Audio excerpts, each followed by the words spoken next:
Soy Diego, y si algo aprendí ese verano fue que las advertencias que aparecen exageradas suelen tener raíz en algo real.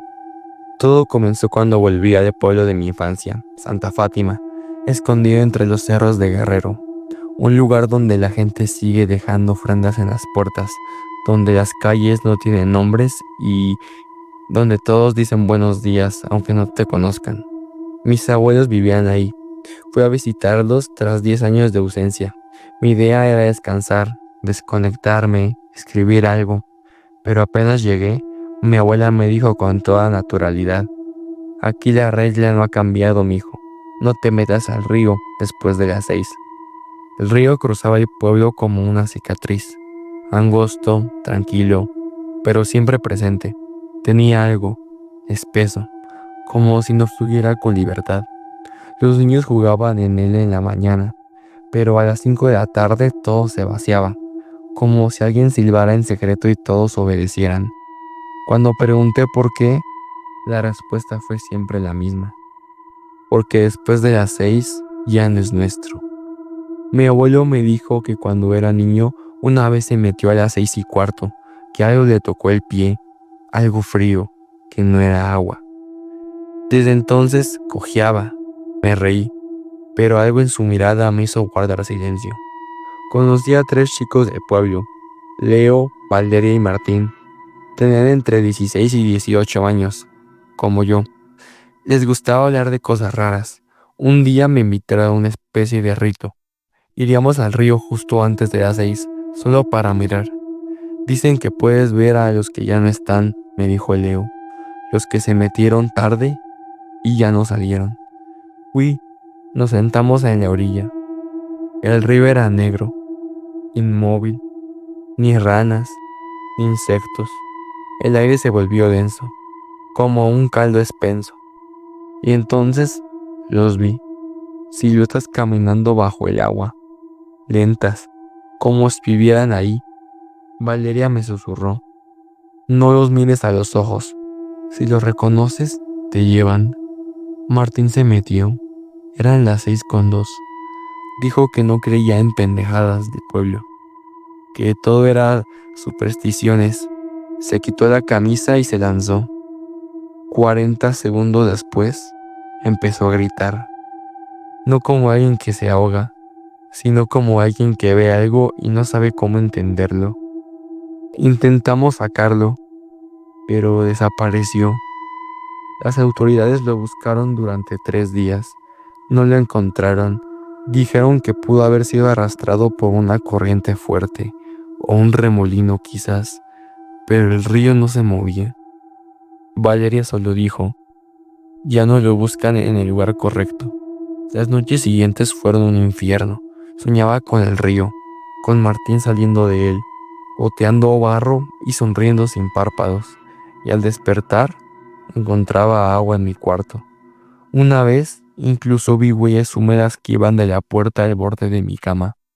Fui con una curandera, no creí en ella, hasta que me dijo: el río te quiere, porque lo viste, porque no olvidaste.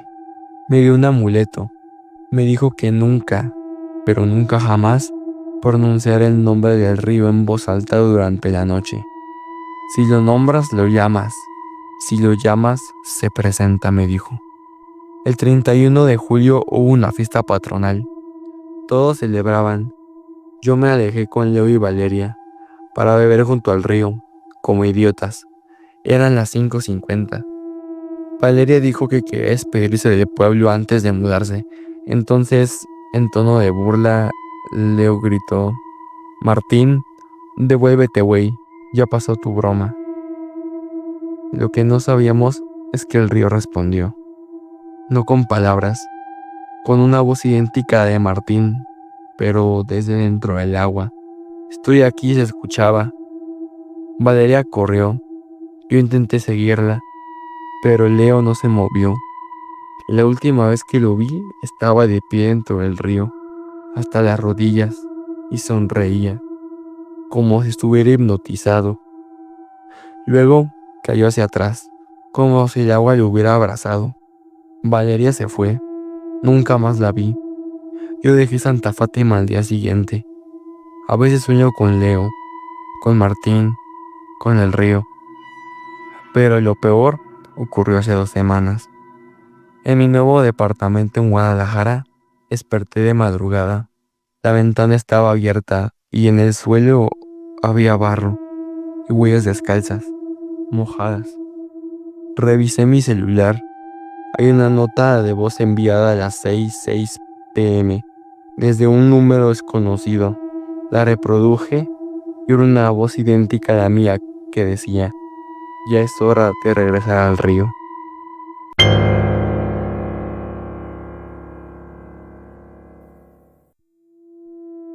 Ya tengo casi 20 años sin pensar que en aquel verano del 2005, cuando yo tenía 13, y mis papás me mandaron al campamento Horizonte en una sierra alejada de Veracruz. Dicen que los veranos cambian a los niños, pero a mí ese me deshizo. Fue el último año que el campamento abrió. Lo dijeron con entusiasmo en las cartas promocionales. Ven al último verano de tu vida en Campamento Horizonte. Sonaba festivo, pero ahora que lo pienso, esa frase tenía otro tono, otro peso, otro significado. Fui junto con mi mejor amigo desde entonces, Manuel. Nos conocíamos desde primero de primaria, pero esa sería la última vez que dormiríamos lejos de casa. Lo veíamos como una aventura. Cabañas, fogata, leyendas, besos furtivos y libertad. No sabíamos lo que realmente encontraríamos allá. Sería el olvido mismo. El autobús subió por un camino estrecho sin señal. 47 niños, todos entre 12 y 15 años. Los instructores eran jóvenes, casi adolescentes también, y parecían más interesados en observarnos que en convivir. La primera noche, el director del campamento, un hombre alto y junto que todos llamaban Tío Elías, nos reunió junto al lago. Tenía la linterna encendida bajo el rostro, como cliché de historias de miedo. Este será un verano especial, dijo. Quizá el último que recuerden, pero no se preocupen, el campamento recordará por ustedes. Lo tomamos como una broma y nadie dijo nada. Solo una chica, Valeria, se quedó mirando al tío Elías con incomodidad. Yo me senté junto a ella sin saber por qué. Esa noche me desperté a las 3:17 de la mañana, sudando. Afuera del bosque estaba completamente en silencio, sin grillos, sin viento, solo una sensación opresiva y una figura que caminaba entre los árboles, alta y demasiado delgada, con algo que parecía brillar en su pecho. Lo juro, parecía llevar una estrella. El siguiente día en la mañana nos dieron nuevas reglas. No salir de la cabaña después de las 11, no acercarse al lago cuando haya neblina y no hablar de los días anteriores. La tercera nos parecía absurda, pero ahí fue cuando algo se rompió. Manuel me preguntó si habíamos jugado fútbol el día anterior. Yo le dije que sí, pero él insistía en que nunca habíamos bajado al campo.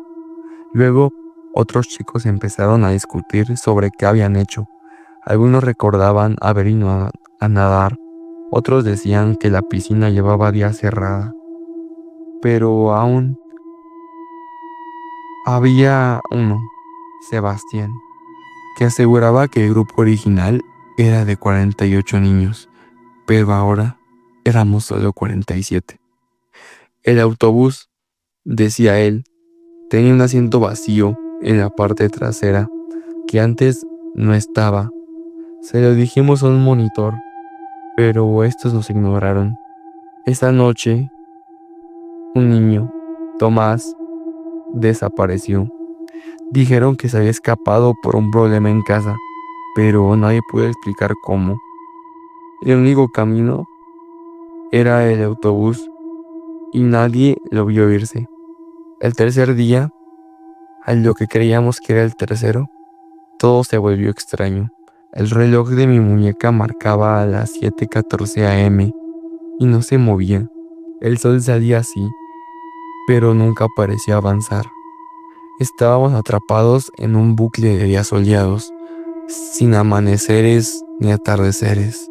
Siempre era verano. Siempre era el mismo cielo azul. Los instructores comenzaron a decirnos frases raras. La memoria es un ancla. Solo los vacíos flotan de regreso. Valeria, que era la más lista, empezó a escribir un diario para no olvidar. Me pidió que hiciera lo mismo. Fue lo que nos salvó. Porque una mañana Manuel preguntó quién era yo. Nos refugiamos en la cabaña 6, la más lejana del comedor. A Valeria y a mí nos empezó a obsesionar una idea. Estábamos en una repetición artificial, como si algo estuviera alimentándose de nuestras memorias, borrándolas, para mantenernos allí. Empezamos a notar que había niños que nunca hablaban, que no comían, que no dormían, solo se movían con gestos repetitivos, siempre los mismos. Uno de ellos, Ernesto, se pasaba las tardes tallándose los brazos hasta sangrar. Otro repetía en voz baja: quiero irme, quiero irme, quiero irme. Descubrimos que había un cobertizo cerrado con candado detrás del comedor. Una noche nos escabullimos y lo abrimos. Lo que encontramos ahí no eran herramientas, eran cuadernos, cientos de diarios, todos iguales, todos escritos por niños que contaban las mismas cosas que nosotros: reglas absurdas, lagunas mentales, desapariciones y siempre un número al final. Valeria encontró uno con su nombre, pero el año decía 1998. El último día fue distinto. Amaneció nublado y todos los niños estaban reunidos alrededor del lago, sin hablar. El tío Elías estaba frente, con una lámpara encendida colgando en el cuello. Algunos regresan, otros se quedan, dijo, pero todos se olvidan. Intentamos correr, pero Valeria tropezó y cayó al agua. El lago se la tragó en segundos. El resto simplemente se dejó caer también. Como si supieran que no había otro camino, yo fui el único que no saltó. Me encerré en la cabaña 6. Escribí mi nombre, la fecha, el número de días que yo creía haber estado ahí, que al menos eran unos 12. Y luego me dormí, abrazando ese diario. Desperté en una carretera, solo, con el cuaderno en el pecho. Un hombre me encontró y llamó a la policía. Dijeron que llevaba desaparecido 5 años. Ahorita trabajo como editor. Casi nunca hablo de esto, pero hace unos días, en una libreta vieja, encontré un cuaderno igual al mío, con una caligrafía idéntica. Al final, escrito con tinta negra, estaba esto: no olvides, el campamento te busca cada verano. Y anoche, en sueños, escuché el silbato del tío Elías.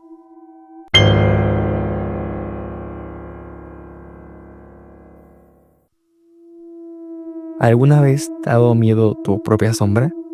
Yo sé que suena ridículo, hasta que un día te das cuenta de que ya no es tuya, de que se mueve un poco diferente, y eso basta para destruirte. Todo empezó el verano más caliente que ha vivido mi pueblo, 42 grados a la sombra. Los viejos decían que nunca habían sentido un sol así, que ni en los 70s, cuando se secó la presa, había estado esto así de jodido. Yo tenía 16 años, y como todo adolescente estúpido, creía que nada me tocaba. Salía en bici todos los días, a mediodía, solo para retarme, para ver cuánto aguantaba. Este verano el pueblo parecía muerto a esas horas. Ni un perro, ni un solo alma. Solo el zumbido de la luz solar rebotando contra el asfalto. Pero ese mediodía en particular, algo cambió. Se iba bajando por la calle Independencia, justo a las 12:03 de la tarde, cuando sentí algo raro en la vista, como si el sol parpadeara. No que se ocultara tras una nube, no, parpadeara 2 veces, rápido, así como un pestañeo. Me detuve en seco y miré al cielo. Nada, ni una nube, solo ese maldito cielo blanco tan brillante que parecía sólido.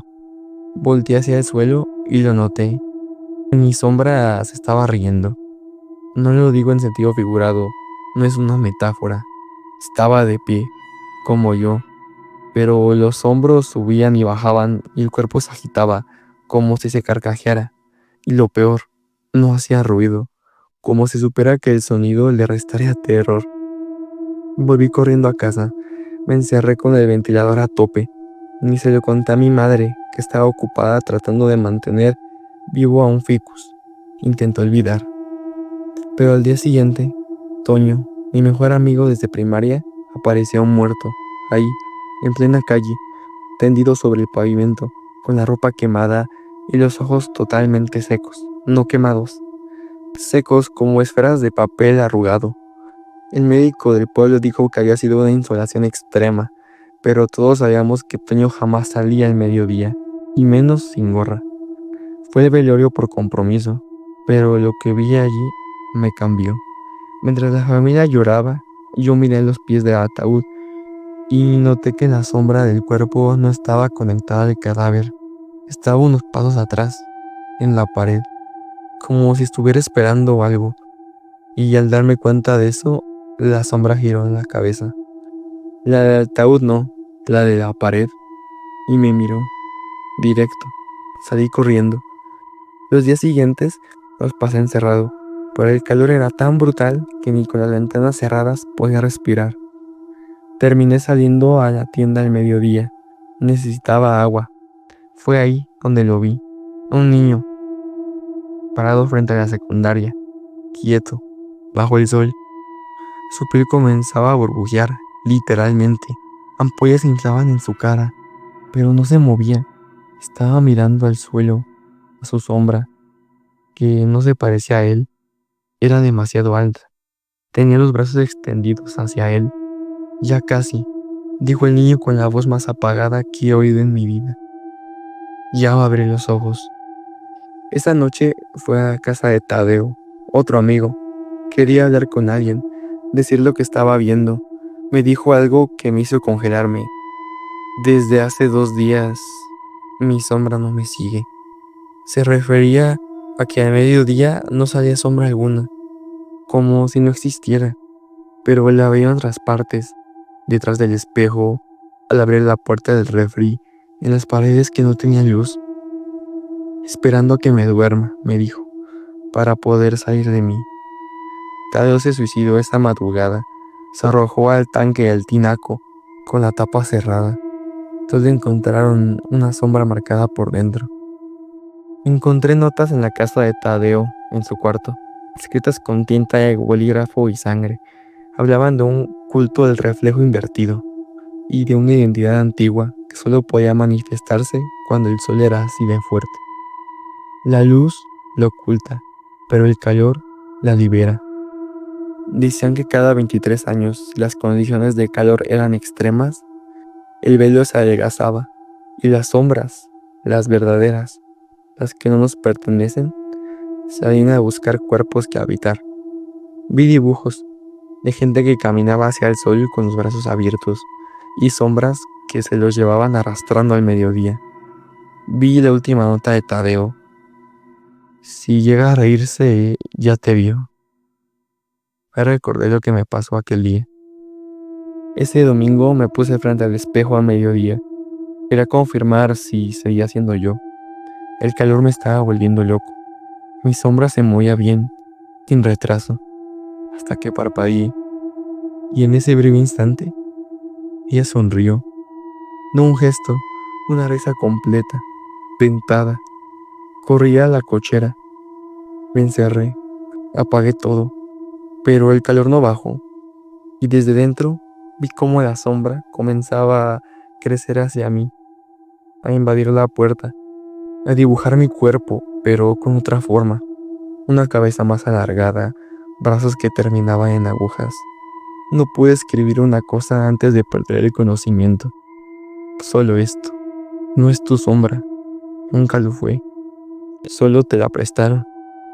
Desperté del hospital. Fue insolación, dijeron, pero nadie explicó las marcas en mi espalda, como si algo se me hubiera despegado.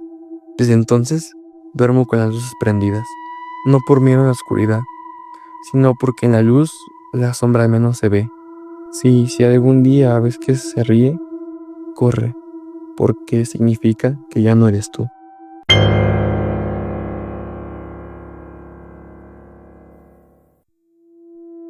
Yo no crecí cerca del mar, no tengo raíces de pescador y sin embargo, desde aquella noche siento que tengo salas en los pulmones.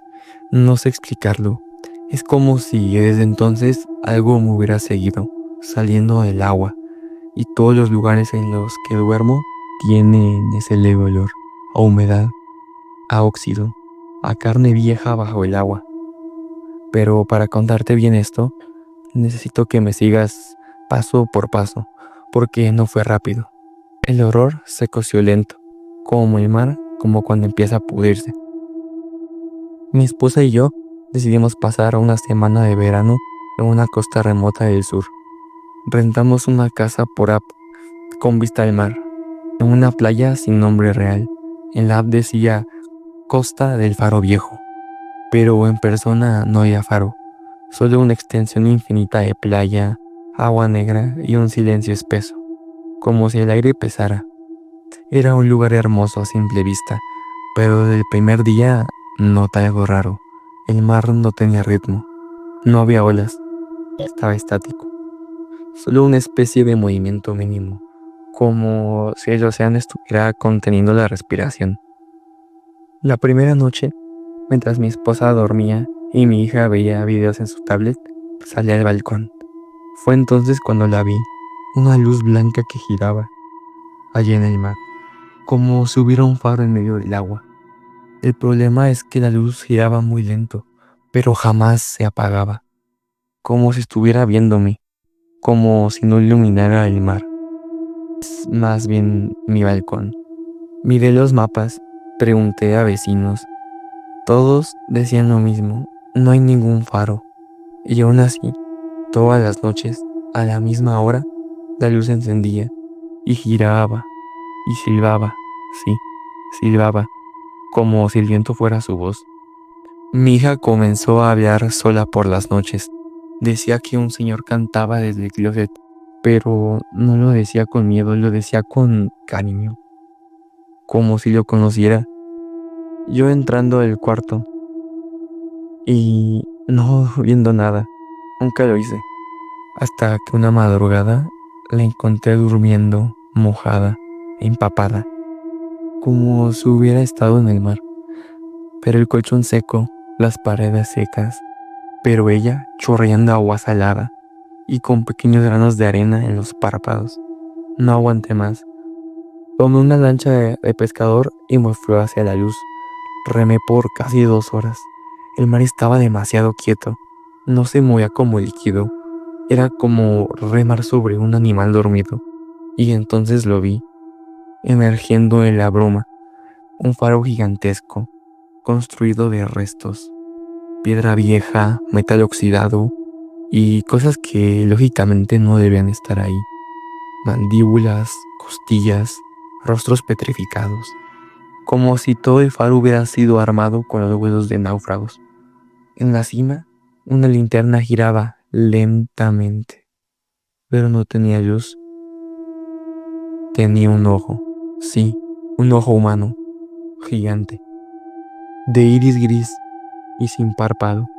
Giraba solo, y cuando me miró, todo cambió, porque en ese instante vi cientos de cuerpos bajo el agua, todos atados al fondo por raíces y todos despiertos, moviendo la boca en silencio. Vi barcos tragados por la nada, vi personas que caminaban por la playa y estaban solas al agua, como hipnotizadas, y vi mi casa desde afuera, como si algo me estuviera mirando desde el mar. Regresé como pude, no conté nada, pero esa noche la casa olía a algo podrido. Mi hija ya no hablaba, solo miraba el mar. Y mi esposa, Dios, mi esposa tenía los ojos vidriosos, como llenos de agua. La miré mientras dormía y noté que su sombra parpadeaba. Sí, la sombra en la pared parpadeó y luego me sonrió. Me acerqué con un cuchillo. Quería tocarla, cortarla, pero cuando lo hice, la sombra se desprendió. Se desapareció y se arrastró hacia la puerta. Se metió en el closet donde el señor cantaba. Volví al mar esa misma noche. Remé de nuevo, pero esta vez el mar se abrió solo, como una grieta, y la lancha se deslizaba sin mi esfuerzo. Al llegar al faro todo estaba distinto. Ahora era más alto, más orgánico. Ya no tenía un solo ojo, tenía muchos. Como si cada alma que miraba quedara atrapada ahí, mirando con él.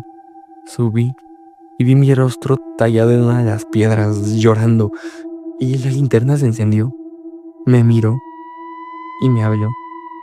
Cada mirada es una red, cada faro es un anzuelo. No sé cómo regresé, solo sé que ahora la luz del faro está en todos los lados. A veces se refleja en el espejo, otras veces en mis ojos, y mi hija ya no habla, solo canta. Mi esposa ya no me toca, solo me huele, y el faro respira. Lo oigo cada madrugada, como un pulmón lejano. Y lo peor es que a veces soy yo quien gira, desde lo alto, yo, girando, buscando el próximo.